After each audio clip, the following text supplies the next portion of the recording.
नमस्कार मित्रांनो, माझ्या नवऱ्याने मरण्यापूर्वी त्याची शेवटची इच्छा व्यक्त केली की त्याला जेजुरीला खंडोबाच्या दर्शनाला जायचं आहे आणि तिथे जाऊन त्याला एक पत्र ठेवायचं आहे आणि मी माझ्या नवऱ्याची ही शेवटची इच्छा पूर्ण करण्यासाठी त्याच्यासोबत जेजुरीला गेले.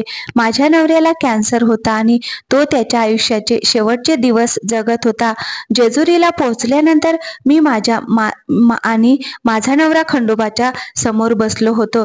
तेव्हा माझ्या नवऱ्याने खंडोबाच्या चरणांना स्पर्श करून त्याच्या खिशातून एक कागद बाहेर काढला आणि मला दिला. मी तो कागद उघडून वाचायला सुरुवात केली तेव्हा माझं तर काळीजच तुटून गेलं, कारण की माझं नाव दीपिका आहे आणि माझं लग्न माझ्या वडिलांनी त्यांच्या मित्राच्या मुलासोबत ठरवलं होतं. लग्नाच्या आधी मला माझ्या होणाऱ्या नवऱ्याबद्दल काहीच माहिती नव्हतं, कारण की तो माझ्या वडिलांच्या खूप जुन्या मित्राचा मुलगा होता. वडिलांचा तो मित्र शिक्षणानंतर दुसऱ्या शहरात गेल्यामुळे माझ्या वडिलांसोबत त्यांची काही भेटगाठ झाली नव्हती. खूप वर्षानंतर तो पहिल्यांदा आमच्या घरी आला होता, जेव्हा माझ्या लहान भावाचा लग्नाचा वाढदिवस होता. माझे वडील खूप खुश होते, कारण की त्यांचा तो जिवलग मित्र पुन्हा एकदा त्या शहरात परत आला आहे. माझ्या वडिलांनी खूप जास्त आग्रह केल्यामुळे माझ्या वडिलांचा तो जिवलग मित्र त्यांच्या कुटुंबासोबत आमच्या घरी आला होता. मी घराच्या इतर कामांमध्ये व्यस्त होते आणि सोबतच पाहुण्यांचा पाहुणचार करत होते. तेव्हा वडिलांच्या मित्राच्या बायकोने मला पाहिलं आणि त्यांच्या मुलासाठी मला पसंत केलं. तिने तिच्या नवऱ्यासोबत याबद्दल चर्चा केली आणि त्याच दिवशी माझ्या वडिलांच्या मित्राने माझ्या वडिलांकडून माझा हात मागितला. त्यांना 2 मुलं होती. लहान मुलगी त्यांच्यासोबत आला नव्हता, तर मोठा मुलगा तिथेच उपस्थित होता आणि माझ्या वडिलांना त्याला भेटून खूप चांगलं वाटलं, कारण की तो खूपच समजूतदार, साधा आणि सुशिक्षित मुलगा होता. चांगल्या कंपनीत नोकरी देखील करत होता. माझ्या वडिलांनी त्यांच्या मित्राकडून जरा विचार करण्यासाठी वेळ मागितला. तेव्हा वडिलांचा तो मित्र नाराज होऊ लागला. वडिलांचा मित्र बोलू लागला की अरे, आपण तर एकमेकांना खूप चांगल्या प्रकारे ओळखतो, मग हा विचार करण्यासाठी वेळ कशाला पाहिजे. ते माझ्या वडिलांपुढे खूपच हट्ट करू लागले. माझ्या वडिलांना समजावून लागले आणि मग त्यामुळेच माझ्या वडिलांनी लगेचच या नात्यासाठी होकार दिला. काश जर माझ्या वडिलांनी मित्रांवर विश्वास ठेवण्याआधी थोडा विचार केला असता. मुलीला पूर्ण आयुष्यासाठी ज्या माणसाच्या हवाली केलं जाणार होतं, त्या माणसाबद्दल प्रत्येक गोष्ट जाणून घेणं खूप गरजेचं असतं. परंतु माझ्या वडिलांनी मुलीला दुसऱ्यांच्या घरात पाठवण्याबद्दल खूपच हलगर्जीपणा केला होता आणि मग त्याच दिवशी माझा साखरपुडा देखील झाला आणि अंगठी घातल्या क्षणी माझ्या सासूने लगेचच लग्नाची तारीख देखील काढायला सांगितली. त्या लोकांची लग्नाबद्दलची इतकी घाई पाहून माझ्या वडिलांनी माझं शिक्षण तिथेच थांबवलं आणि मला घरातली किचनची थोडीफार कामं शिकून माझी पाठवणी केली. माझ्या आईवडिलांपैकी कोणीही हे जाणून घेण्याचा प्रयत्न केला नाही की माझ्या होणाऱ्या नवऱ्याने लहानपणापासून ते तरुणपण कसं काय घालवलं होतं आणि त्याचं कॅरेक्टर कसं होतं. माझे सासर खूपच खात्यापित्या घरांपैकी एक होतं. त्यांचं घर खूप मोठं होतं, परंतु मला माझ्या सासरी ॲडजस्ट करणं थोडं कठीण जात होतं, कारण की तिथलं वातावरण खूपच स्वतंत्र होतं. परंतु मला जाणवलं होतं माझा नवरा लग्नापासून ते आतापर्यंत खूपच शांत आहे आणि नेहमीच कुठल्या तरी विचारात हरवलेला असतो. थोडा संशय आला होता माझ्या मनात. थोडा संशय आला, असं वाटलं की कदाचित तो या लग्नामुळे खुश नाही. मला माहीत नव्हतं की इतर लोकांना माझ्या नवऱ्याचा या गोष्टीची जाणीव झाली आहे की, परंतु मला ती गोष्ट प्रकर्षाने जाणून होती. मी दिसायला खूपच सुंदर अशी मुलगी होते, जिने नेहमी स्वतःच्या सौंदर्याची स्तुती ऐकली होती आणि लग्न करताना मला असंच वाटत होते की माझा नवरा देखील इतर सगळ्यांप्रमाणेच माझ्यावर फिदा होईल. परंतु माझा विचार अगदीच चुकीचा ठरला होता. मी नेहमीच रात्री माझ्या नवऱ्याला खोलीमध्ये फेऱ्या मारताना पाहायचे. जेव्हा मी कधी उठून लाईट चालू करायची तेव्हा तो असा घाबरून जायचा, जणू काय त्याची कोणती तरी चोरी पकडली गेली आहे. मला त्या गोष्टींवर खूप राग देखील यायचा, कारण की आता आमच्या लग्नाला काही दिवस झाले होते आणि मी माझ्या नवऱ्याचं ते वागणं पाहत होते. मी हैराण होते की घरामध्ये इतर कोणालाही त्याची ती अवस्था कशी जाणवत नव्हती. माहीत नाही ते कसे लोक होते, जे एकमेकांना चांगल्या प्रकारे ओळखत देखील नव्हते. त्यांना काहीच पर्वा नव्हती. त्यांना काहीच फरक पडत नव्हता की कधी कोण उदास आहे आणि कोण टेन्शनमध्ये आहे. मी नेहमीच माझ्या घरामध्ये सगळ्यांनाच एकमेकांची काळजी घेताना पाहिलं होतं. एके दिवशी मी माझ्या सासूसोबत बसून गप्पा गोष्टी करत होते आणि तेव्हा मला घरातल्यांचं असं एकमेकांसोबत वागणं या मागचं कारण समजलं. माझी सासू एक सुशिक्षित महिला होती, जी स्वतः देखील नोकरी करायची, परंतु आता ती फक्त एक समाजसेविका झाली होती. सासू सासरे नेहमीच बिजी आणि घराच्या बाहेर असायचे. मुलांना आयाने सांभाळले होते.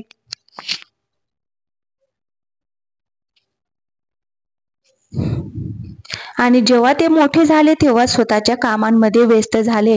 माझ्या सासूने सांगितलं की लहानपणापासून आम्ही घरातील 4 लोक 4 दिशांना तोंड करून असायचो.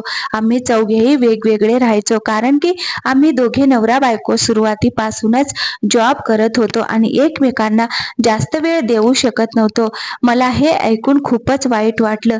मी त्याच दिवशी विचार केला की माझ्या सासरी बाकी लोक कसेही राहू देत, परंतु मी माझ्या नवऱ्याकडे लक्ष देईन, त्यांची काळजी घेईन आणि सोबतच माझ्या मुलांना देखील एकमेकांची काळजी घेणे, एकमेकांबद्दल विचार करणं हे सगळं काही शिकवेन.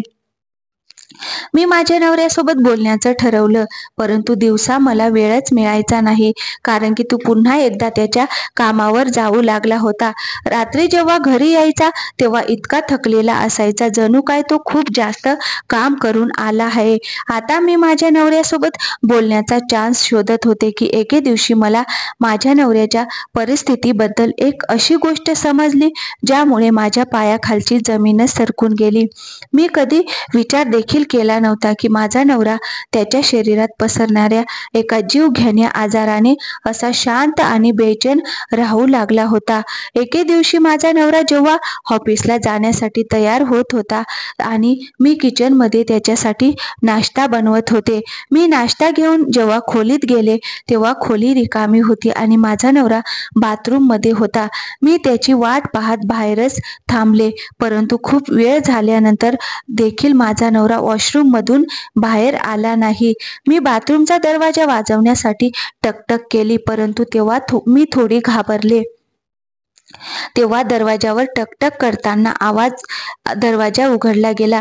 मी घाबरून पुढे सरसावले आणि आतमध्ये डोकावून पाहिले तेव्हा समोरचे दृश्य पाहून मी खूपच घाबरले, कारण की माझा नवरा वॉशिंग बेसिनवर झुकून दीर्घ श्वास घेत होता. मी त्याला सांभाळण्याचा प्रयत्न केला की इतक्यातच माझी नजर पाण्यात वाहणाऱ्या रक्तावर गेली. माझ्या नवऱ्याच्या तोंडातून रक्त येत होते. ते दृश्य माझ्या डोक्याला सुन्न करणारं होतं. मी जोरजोरात भीतीने किंचाळू लागले. माझा नवरा भिंतीचा आधार घेत लादीवर बसला आणि माझ्या त्या भीतीच्या किंचाळण्यावर सर्व लोक जमा झाले होते. कारण की ती सकाळची वेळ होती आणि त्यामुळे सगळे लोक घरातच होते. माझा दीर देखील त्या वेळेला घरी आला होता. सगळे खोलीत आले त्यावेळी माझ्या नवऱ्याचा रंगच उडाला. माझ्या नवऱ्याला लगेचच दवाखान्यात नेलं गेलं. माझी रडून रडून खूप वाईट अवस्था झाली होती. आता तर आमच्या लग्नाला जवळपास 1च महिना झाला होता आणि हे संकट माझ्या डोक्यावर कोसळलं होतं. घरामध्ये सगळेच टेन्शनमध्ये होते. दवाखान्यात डॉक्टरने काही टेस्ट वगैरे करून घेतले आणि जे कारण सांगितलं त्यामुळे आमच्या डोक्यावर आभाळच कोसळलं होतं. माझ्या नवऱ्याला कॅन्सर झाला होता आणि माहीत नाही त्याला हा आजार कधीपासून होता आणि पूर्ण घराला याबद्दल काहीच माहिती नव्हतं. माझा सासरा आणि दीर माझ्या नवऱ्याला चांगल्या चांगल्या दवाखान्यात नेऊन चेकअप करून घेत होते. तर मी आणि माझी सासू पूर्ण दिवस माझ्या नवऱ्याची सेवा करण्यामध्ये व्यस्त असायचो. आम्हा लोकांना आशा होती की तो ठीक होईल, कारण की डॉक्टरने सांगितलं होतं की कॅन्सर आता या स्टेजवर आहे ज्याच्यावर उपचार करणं शक्य आहे. आमचं टेन्शन थोडं कमी झालं होतं. एके दिवशी माझ्या नवऱ्याने आम्हा सर्वांना सांगितलं की मला शेवटची इच्छा पूर्ण करण्यासाठी जेजुरीला जायचं आहे. माझी एक शेवटची इच्छा आहे, मला जेजुरीला जायचं आहे. माझ्या नवऱ्याच्या त्या मागणीवर सर्वांनीच मान हलवली, कारण की ही गोष्ट तर स्पष्ट आहे की देवाच्या घरी जाऊन कोणालाच काही त्रास होत नाही आणि आम्ही सगळेजण फक्त हीच प्रार्थना करत होतो की माझ्या नवऱ्याच्या मनात जगण्याची पुन्हा उमेद जागी व्हावी. आणि तो आजार त्याला त्रास देणार नाही. माझ्या नवऱ्याच्या इच्छेखातर मी देखील त्याच्यासोबत तयारी करू लागले. मी माझ्या नवऱ्याची इच्छा पूर्ण करण्यासाठी माझे दागिने विकत होते, परंतु त्याआधीच माझ्या सासऱ्याने आम्हा दोघांची जेजुरीला जाण्याची तयारी केली. पूर्ण 1 महिन्याची तयारी केली होती आणि सोबतच सर्व लोकांना असं वाटत होते की जेव्हा माझा नवरा जेजुरीला जाईल तेव्हा त्याच्या मनामध्ये जगण्याची पुन्हा उमेद जागी होईल. त्यामुळे येताना तो थोडंफार ठीक असेल. आम्ही दोघे सगळ्यांचा आशीर्वाद घेऊन प्रवासाला निघालो. माझा नवरा पहिल्यांदाच माझ्यासोबत इतक्या मोकळेपणाने बोलला होता, ज्यामुळे मला विश्वास बसला होता की तो आता बऱ्यापैकी बरा आहे. परंतु जसं आम्ही जेजुरीला पोहोचलो आणि आम्ही मंदिरात गेलो, तेव्हा माझ्या नवऱ्याने दर्शन घेण्याच्या आधी एक चिठ्ठी माझ्या हातात दिली आणि बोलू लागला की जेव्हा माझा मृत्यू होईल तेव्हा तू 26 रात्र या मंदिरातच राहा आणि माझ्या गुन्ह्याची माफी माग. मी तर माझ्या नवऱ्याचं ते बोलणं ऐकूनच घाबरले. त्यामुळे बाकीचे बोलणे काही ऐकले नाही आणि रडू लागले. मी प्रवास करून इतक्या लांब एकटी आले होते आणि मला आशा होती की इथे काहीच टेन्शन, प्रॉब्लेम येणार नाही. परंतु इथे येऊन माझ्या नवऱ्याने जे काही सांगितलं त्याने माझ्या अंगावर काटाच उभा राहिला. माझ्या रडण्यावर माझा नवरा घाबरू लागला आणि मला शांत करू लागला. जेव्हा आम्ही हॉटेलच्या खोलीत पोचलो तेव्हा माझा नवरा प्रवासाच्या थकव्यामुळे लगेच झोपला आणि मी माझ्या नवऱ्याच्या आयुष्याची प्रार्थना करू लागले. मी विचार केला होता की मी इथे रडून रडून देवाकडे माझ्या नवऱ्याच्या दीर्घायुष्याची प्रार्थना करेन. परंतु कधी कधी आपण प्रार्थना करण्याच्या आधीच देवाने येणारी वेळ आखून ठेवलेली असते. अजून आमचा जेजुरीमधला पहिलाच दिवस होता की माझ्या नवऱ्याची तब्येत अचानकच खराब झाली. मी काही लोकांच्या मदतीने त्याला ॲम्ब्युलन्समध्ये घालून एका चांगल्या दवाखान्यात घेऊन जाऊ लागले. परंतु तिथे पोहोचता पोहोचता मला उशीर झाला होता आणि माझ्या नवऱ्याने रस्त्यामध्येच त्याचा प्राण सोडला होता. मी ऐन तारुण्यात विधवा झाले होते. माझ्यासाठी ती वेळ खूप मोठ्या संकटाप्रमाणे होती. माझ्यासोबत कोणीच नव्हतं जो मला आधार देऊ शकत होता आणि माझं दुःख वाटून घेऊ शकत होता. मृतदेहाला पुन्हा आमच्या घरी नेण्याची तजवीज करताना मला खूप रडू येत होतं. तेव्हा मला माझ्या दीराने फोन करून सांगितलं की माझ्या नवऱ्याने 1 दिवस आधीच स्वतःच्या भावाला मेसेज करून सांगितलं होतं की जर मी मेलो तर माझे अंतिम संस्कार जेजुरीमध्येच करावेत. माझं नशीब माझ्यासोबत खूप वाईट खेळ खेळत होता. अंत्यसंस्काराची तयारी तिथेच असलेल्या लोकांकडून मी करून घेतली आणि मी एकटीच रडून रडून अगदी वेडी झाले होते. 2 दिवस तर मला कसलीच शुद्ध नव्हती. परंतु 3ऱ्या दिवशी मला त्या चिठ्ठीबद्दल आठवलं, जी चिठ्ठी मला माझ्या नवऱ्याने दिली होती आणि सारखं सारखं सांगितलं होतं की ती चिठ्ठी मी फक्त तेव्हाच उघडावी जेव्हा माझा नवरा तिथे उपस्थित नसेल. कदाचित त्याने मला हे सुचवलं होतं की तो आता मरणार आहे. मी रडत रडत चिठ्ठी उघडली आणि ती वाचू लागले. जशी मी चिठ्ठी वाचू लागले माझं अंग थरथरू लागलं. मला खूपच वाईट वाटत होतं. त्या चिठ्ठीमध्ये माझ्या नवऱ्याच्या आयुष्याचा एक असा प्रसंग होता, तो खूपच वाईट होता आणि त्याच्यामध्ये विनंती केली होती की मी जेजुरीमध्ये 26 रात्र घालून माझ्या नवऱ्याच्या कृत्याची देवाकडे माफी मागावी. कारण की माझ्या नवऱ्याकडून आयुष्यात एक असा गुन्हा घडला होता जो माफीच्या लायक नव्हता. मी नवऱ्याच्या आयुष्यातला तो प्रसंग वाचून अगदी शॉकमध्ये गेले होते. माझ्यासोबत हा किती मोठा धोका, किती मोठी फसवणूक झाली होती. माझ्या वडिलांनी खूप वर्षानंतर भेटलेल्या मित्रावर विश्वास ठेवून माझं एका अशा माणसाच्या हवाले केलं होतं, ज्याच्या भूतकाळाबद्दल त्याच्या स्वतःच्या घरातल्यांना देखील माहिती नव्हतं. मी माझ्या नशिबावर रडत होते, स्वतःच्या नशिबाला दोष देत होते, स्वतःला खूपच कम नशिबी समजत होते.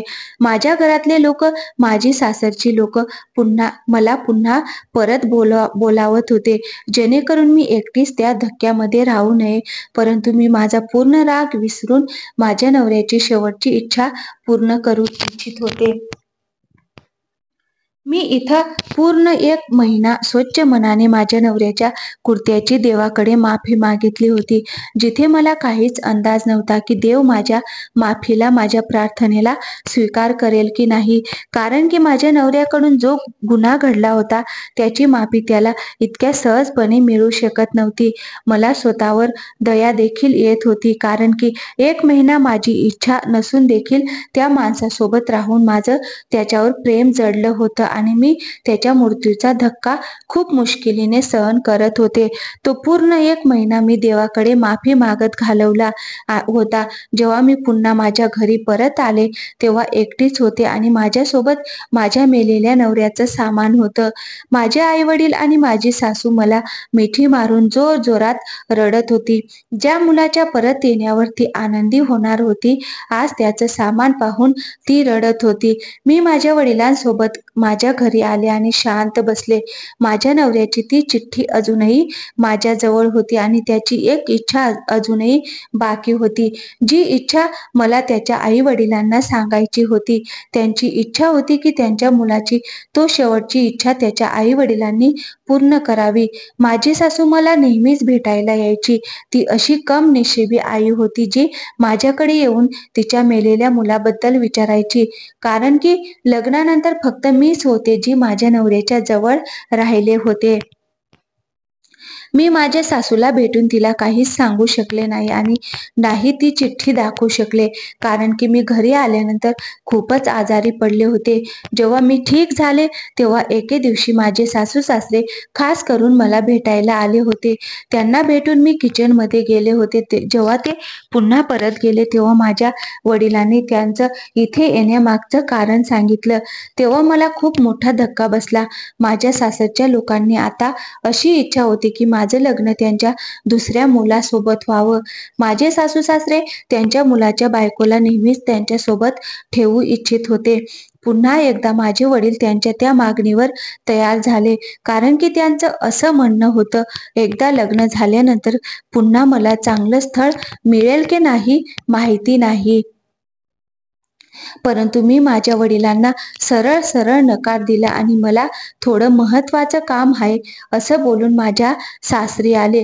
माझ्याजवळ ती चिठ्ठी देखील होती. माझ्या सासू सासऱ्यांना मला त्यांच्या मुलाचं सत्य सांगायचं होतं. मी माझ्या सासूकडे ती चिठ्ठी दिली आणि एका साईडला बसले. माझी सासू जशी ती चिठ्ठी वाचत होती तिच्या चेहऱ्यावरचा रंग उडत होता. मला माहित होतं एका आईला तिच्या मुलाबद्दल हे सर्व वाचून स्वतःला सावरू शकत नव्हती, परंतु खरं तर हे होतं की मुलाच्या त्या तशा वागण्यामध्ये मोठा हात त्याच्या आई वडिलांचा असतो. माझ्या मेलेल्या नवऱ्याला त्याच्या कॉलेजच्या आयुष्यामध्ये एक मुलगी आवडली होती. तो तिच्या मागे अगदी वेडा झाला होता, परंतु ती मुलगी एक मिडल क्लास फॅमिली मधली, सोबतच एका वेगळ्या जातीतली होती. ती खूपच संस्कारी मुलगी होती, जिला कोणत्याच मुलांमध्ये इंटरेस्ट नव्हता. माझा मेलेला नवरा तिचा पाठलाग करतच राहिला आणि तिच्यासोबत बोलण्याचा प्रयत्न करायचा. माझ्या नवऱ्याच्या घरातल्यांनी त्यांच्या मुलांना पैसा आणि स्वातंत्र्य दिलं होतं, परंतु संस्कार शिकवले नव्हते. जेव्हा माझ्या नवऱ्याने त्याच्या आईला त्या मुलीबद्दल सांगितलं आणि सांगितलं की मला तिच्यासोबत लग्न करायचं आहे, तेव्हा माझी सासू रागाने लालबुंद झाली. तिच्या विचाराप्रमाणे अशा मुली चांगल्या नसतात, गरीब मुली चांगल्या नसतात, ज्या त्यांच्या गोड गोड बोलण्यामध्ये श्रीमंत मुलांना फसवतात आणि मग सगळं काही माहेरी पोच करतात. माझ्या सासूच्या त्या नकारानंतर देखील माझा नवरा त्या मुलीच्या मागे लागलाच होता. परंतु मुलीच्या वडिलांनी वैतागून त्या मुलीचं लग्न ठरवलं. माझ्या नवऱ्याला जेव्हा त्या मुलीच्या लग्नाबद्दल समजलं तेव्हा रागाने तो खूपच चिडला आणि मग मित्रांसोबत मिळून त्या मुलीला पळवून नेलं.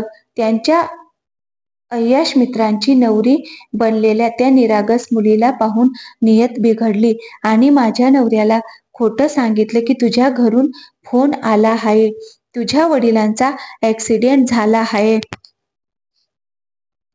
माझ्या नवऱ्याने तेव्हा त्याचा फोन बंद करून ठेवला होता. त्यामुळेच माझ्या नवऱ्याने त्याच्या मित्रांच्या बोलण्यावर विश्वास ठेवला आणि त्या मुलीला मित्रांच्या हवाली करून स्वतः घरी धावत आला. घरी पोचला तेव्हा समजलं सगळं काही ठीक आहे. तेव्हा त्याला त्याचे अय्याश मित्र आठवलं, ते मवाली मित्र आठवले. तो पुन्हा परत गेला तेव्हा ती संस्कारी मुलगी बेअब्रू होऊन मेली होती. तेव्हा माझा नवरा आणि त्याचे मित्र त्या मुलीला एकटीला सोडून तिथून पळून गेले होते. मुलीच्या घरातले पोलिसांच्या मदतीने त्या मुलीला शोधत राहिले आणि 3 दिवसानंतर एका सुनसान जागेवर मुलीचा मृतदेह मिळाला. त्या संस्कारी मुलीला अय्याश मित्राच्या हातात देणारा माझा नवराच होता. परंतु त्याने ही गोष्ट स्वतःच्या आतमध्येच दडवून ठेवली होती आणि या गोष्टीबद्दल कोणाला समजलं नाही. परंतु वरून देव सर्व काही पाहत असतो. त्यामुळेच माझ्या मेलेल्या नवऱ्याला त्या प्रसंगानंतर एक रात्र देखील सुखाची झोप आली नाही. त्याचा 1 वर्ष अशाच प्रकारे निघून गेला. मग त्यानंतर ती फॅमिली दुसऱ्या शहरात शिफ्ट झाली. इथे येऊन काही महिन्यानंतर त्यांनी आमच्याकडून माझा हात मागून आमचं लग्न लावून दिलं. माझ्या नवऱ्याने त्याच्या आयुष्याची नवी सुरुवात करण्यासाठी स्वतःला तयार केलं होतं. परंतु तेव्हा त्याला एके दिवशी त्याचा जुना कॉलेजमधला मित्र भेटला. तो मुलगा त्या मेलेल्या मुलीच्या परिसरातच राहत होता. त्याने बोलण्यामध्ये त्या मुलीबद्दल सांगितलं की तिचा मृतदेह 3 दिवसानंतर मिळाला. तेव्हा त्या मुलीची अवस्था पाहून त्या मुलीच्या आईचा जागेवरच मृत्यू आणि आता वडिलांना तीव्र धक्का बसला होता. तिचं कुटुंब अजूनही त्या धक्क्यातून सावरलं नाही. त्या मुलीचा बाप अजूनही रडून रडून त्याच्या मुलीच्या गुन्हेगारांना रडून रडून शिव्या शाप देतोय. माझा मेलेला नवरा हे सगळं ऐकून पुन्हा एकदा उदास झाला. तो जिथे स्वतःला सावरत होता तेव्हा पुन्हा एकदा स्वतःचा तो गुन्हा त्याच्या मनाला बोचू लागला. ते सर्व ऐकून त्याच्या आयुष्यात पुन्हा एकदा तो बेचैन होऊ लागला. जेव्हा आमचं लग्न झालं तेव्हा त्याने केलेल्या त्या गुन्ह्यामुळे तो बेचैन होत होता. त्याची अवस्था दिवसेंदिवस बिघडतच होती आणि मग एके दिवशी त्याला समजलं की त्याला कॅन्सर आहे. त्याने तो आजार अगदी मनापासून स्वीकारला. हा कारण की त्याला असं वाटत होतं की आजार देवाकडून त्याला त्याच्या कृत्याची शिक्षा म्हणून मिळाली आहे आणि तो त्याच्या गुन्ह्याची ती शिक्षा भोगण्यासाठी तयार होता. त्याच्या कृत्याची माफी मागण्यासाठी त्याला जेजुरीला जायचं होतं. त्याच्या त्या शेवटच्या इच्छेमुळे त्याला जेजुरीला पाठवलं गेलं. त्याने त्याच्या भूतकाळातील ती घडलेली चूक एका कागदावर लिहून मला दिली होती, जेणेकरून मला त्याचा गुन्हा समजू शकेल आणि देवाकडून त्या गुन्ह्याची माफी मागू शकेन. तो जेजुरीमध्ये रडत रडत स्वतःच्या गुन्ह्याची माफी मागत होता. मेला होता आणि मी बाकीचे इतर दिवस त्याच्याच गुन्ह्याची माफी मागत होते. मी माझ्या नवऱ्याच्या त्या गुन्ह्याला विसरले होते आणि मनापासून त्याच्या त्या गुन्ह्याची माफी मागत होते. परंतु आता त्याच घरातल्या दुसऱ्या मुलासोबत लग्न करण्याचा ऐकून मला खूप राग आला. माझी सासू ती चिठ्ठी वाचून रडू लागली आणि माझा सासरा स्वतःची मान खाली घालून दुःखामध्ये बुडाले होते. काश ते आईवडील स्वतःच्या मुलांना स्वतंत्र आणि पैसा देताना संस्कार आणि वेळ देखील देऊ शकले असते, जेणेकरून त्यांची मुलं त्याच टेन्शन त्यांचा प्रॉब्लेम त्यांना सांगू शकले असते. जर त्यावेळेला माझ्या मेलेल्या नवऱ्याचा आनंद बघून माझ्या सासूने त्या मुलीला स्वीकारलं असतं तर आज हा दिवस पाहावा लागला नसता आणि नाही त्या निरागस मुलीवर तो प्रसंग ओढावला असता. त्या चिठ्ठीमध्ये माझ्या नवऱ्याने 2 इच्छा व्यक्त केल्या होत्या. एकतर हेच सांगितलं होतं की त्याच्या गुन्ह्याची देवाकडून माफी मागावी, तर दुसरी इच्छा ही होती की त्याच्याकडून त्या मेलेल्या मुलींच्या घरच्यांची माफी मागावी. त्यांच्यामध्ये इतकी हिंमत नव्हती की स्वतः जाऊन त्याचा गुन्हा त्या लोकांना सांगू शकेल आणि त्यांच्याकडून माफी मागू शकेल. मी माझ्या सासूला सांगितलं की तुम्ही त्या मेलेल्या मुलीच्या म्हाताऱ्या बापाकडून तोपर्यंत माफी मागा जोपर्यंत तो तुम्हाला मनापासून माफ करत नाही. सोबतच मी लग्नासाठी देखील नकार दिला होता. ज्या घरामध्ये आई वडील यांना हे देखील माहीत नाही की त्यांची मुलं काय चुका करतात आणि आता माझ्या नवऱ्याच्या छोट्या भावाबद्दल देखील मला काहीच माहिती नव्हतं की तो कसा माणूस आहे आणि घराच्या बाहेर त्याचं कॅरेक्टर कसं आहे. मला आशा आहे की अशा माणसासोबत परत लग्न करायचं नव्हतं. मी त्या नात्याला नकार देऊन परत माझ्या घरी आले होते. मला माहीत होतं की ते लोक आता उरलेलं आयुष्य पश्चातापमध्ये राहतील. काश जर त्यावेळी आपण आपल्या मुलाची ती इच्छा पूर्ण केली असती तर आज हा दिवस पाहावा लागला नसता. मी माझ्या घरी परत आले आणि मग 6 महिन्यानंतर माझ्या आई वडिलांनी माझं लग्न लावून दिलं आणि मी आता माझं आयुष्य अगदी आरामात आणि शांततेत घालवत आहे आणि माझ्या नवऱ्यासोबत खुश आहे. तर मित्रांनो, आजची कथा कशी वाटली कमेंटमध्ये नक्की सांगा आणि कथा आवडली असेल तर व्हिडिओला लाईक करा आणि चॅनलला सबस्क्राईब नक्की करा. थँक्यू. धन्यवाद दोस्तों.